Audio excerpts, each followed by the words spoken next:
Пши! Спасибо. Пши! О, из-за чего-то я чихаю. Вот интересно, от чего же люди чихают? Ура! Пришло время заняться поиском какого-нибудь подходящего носа и проверить, что там происходит. Для этого мне понадобятся ракетные ускорители, захватная рука и паучьи лапки. Ракетный ускоритель, захватные руки, паучьи ноги, подтверждено. Активировать станцию Блиппи!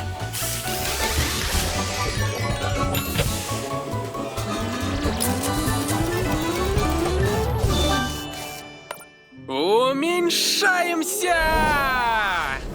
Мобиль Блиппи готов к приключениям!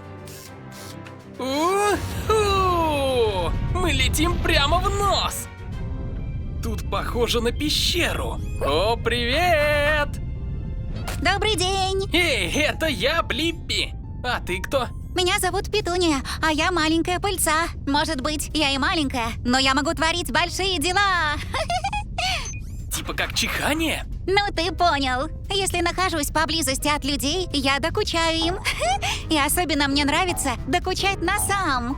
Ну уже потанцуй со мной. О, не беспокойся, это всего лишь нос, он не кусается. К тому же это так весело. Так значит, от этого кто-то может чихать?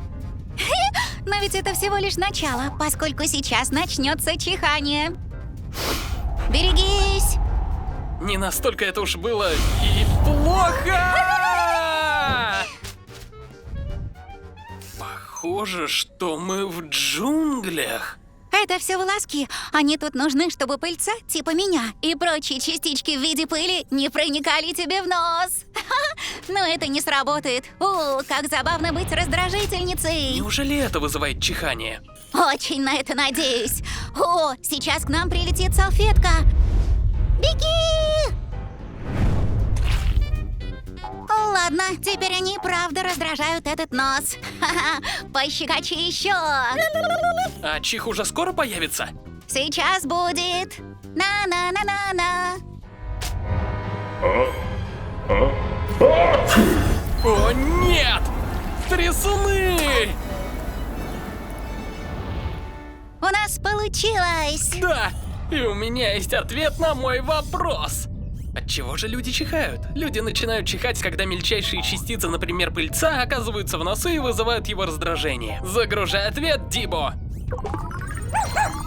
Вот и отлично. До встречи, Блиппи. Пока-пока, Петуния!